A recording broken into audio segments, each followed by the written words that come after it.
And as he lay there panting and trembling and listened to the whistlings and the patterings outside, he knew it at last in all its fullness, that dread thing which other little dwellers in field and hedgerow had encountered here and known as their darkest moment, that thing which the rat had vainly tried to shield him from, the terror of the wild wood.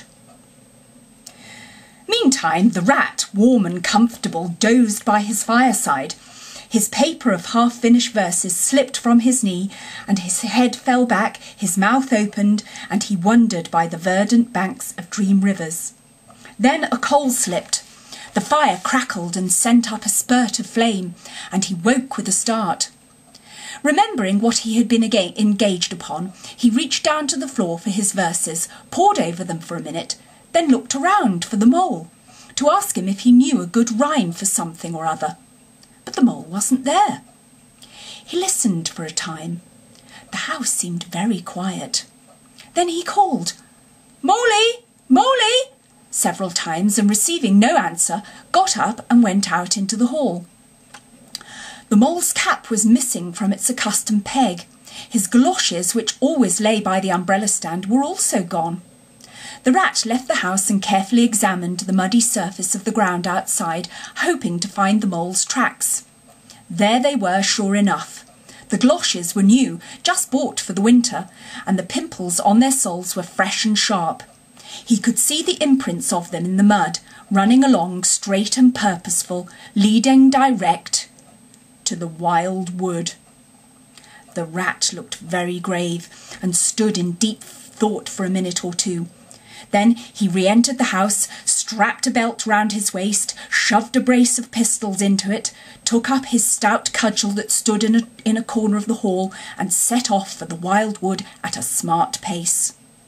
It was already getting towards dusk when he reached the first fringe of trees, and plunged without hesitation into the wood, looking anxiously on either side for any sign of his friend.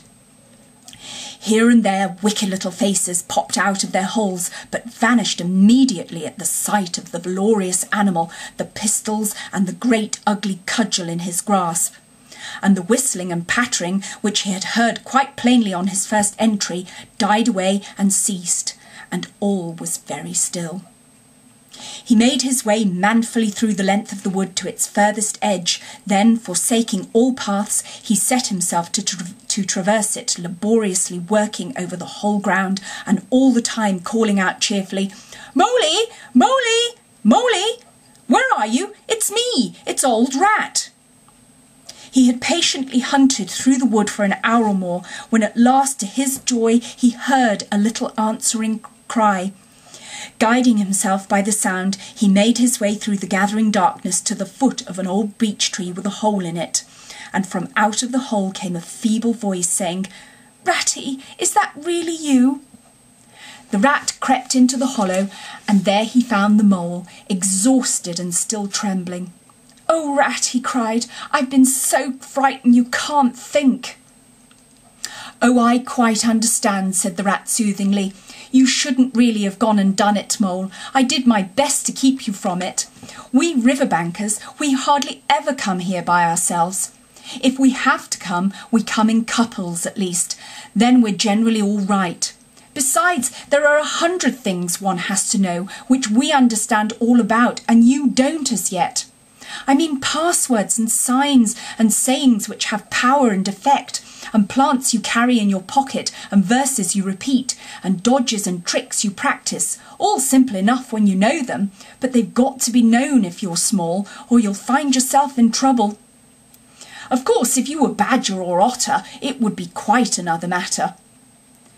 "Surely the brave Mr. Toad wouldn't mind coming here by himself, would he?" inquired the mole. "Old Toad," said the rat, laughing heartily. "He wouldn't show his face here alone, not for a whole hatful of gold guineas, Toad wouldn't." The mole was greatly cheered by the sound of the rat's careless laughter, as well as by the sight of his stick and his gleaming pistols, and he stopped shivering and began to feel bolder and more himself again. "Now then," said the rat presently, "we really must pull ourselves together and make a start for home while there's still a little light left. It will never do to spend the night here, you understand. Too cold for one thing." "Dear Ratty," said the poor mole, "I'm dreadfully sorry, but I'm simply dead beat, and that's a solid fact. You must let me rest here a while longer and get my strength back, if I'm to get home at all." "Oh, all right," said the good-humoured rat. "Rest away. It's pretty nearly pitch dark now anyhow, and there ought to be a bit of a moon later." So the mole got well into the dry leaves and stretched himself out and presently dropped off into sleep, though of a broken and troubled sort, while the rat covered himself up too as best he might for warmth, and lay patiently waiting with a pistol in his paw. When at last the mole woke up, much refreshed and in his usual spirits, the rat said, "Now then, I'll just take a look outside and see if everything's quiet, and then we really must be off." He went to the entrance of their retreat and put his head out. Then the mole heard him saying quietly to himself, "Hello, hello, here's a go." "What's up, Ratty?" asked the mole. "Snow is up," replied the mole briefly, "or rather down. It's snowing hard." The mole came and crouched beside him and looked out, saw the wood that had been so dreadful to him in quite a changed aspect. Holes, hollows, pools, pitfalls, and other black menaces to the wayfarer were vanishing fast, and a gleaming carpet of fairy was springing up everywhere that looked too delicate to be trodden upon by rough feet. A fine powder filled the air and caressed the cheek with a tingle in its touch, and the black boles of the trees showed up in a light that seemed to come from below. "Well, well, it can't be helped," said the rat after pondering. "We must make a start and take our chance, I suppose. The worst of it is, I don't know exactly where we are, and now this snow makes everything look so very different." It did indeed. The mole would not have known that it was the same wood. However, they set out bravely and took the line that seemed most promising, holding on to each other and pretending with invincible cheerfulness that they recognised an old friend in every fresh tree that grimly and silently greeted them, or saw openings, gaps or paths with a familiar turn in them, in the monotony of white space and black tree trunks that refused to vary. An hour or two later, they had lost all count of time.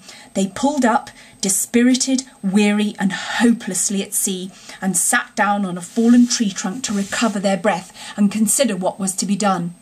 They were aching with fatigue and bruised with tumbles.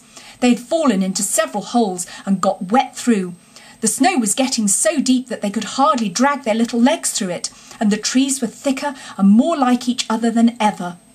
There seemed to be no end to this wood, and no beginning, and no difference in it, and worst of all, no way out. "We can't sit here very long," said the rat. "We shall have to make another push for it and do something or other. The cold is too awful for anything, and the snow will soon be too deep for us to wade through." He peered about him and considered. "Look here," he went on, "this is what occurs to me. There's a sort of dell down here in front of us where the ground seems all hilly and humpy and hummocky. We'll make our way down into that and try and find some sort of shelter, a cave or hole with a dry floor to it, out of the snow and the wind, and there we'll have a good rest before we try again, for we're both of us pretty dead beat. Besides, the snow may leave off, or something may turn up."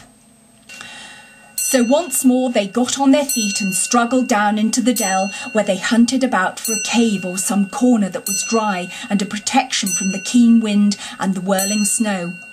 They were investigating one of the hummocky bits the rat had spoken of, when suddenly the mole tripped up and fell forward on his face with a squeal. "Oh, my leg!" he cried. "Oh, my poor shin!" And he sat up on the snow and nursed his leg in both his front paws. "Poor old mole," said the rat kindly. "You don't seem to be having much luck today, do you? Let's have a look at the leg, yes? You've cut your shin, sure enough.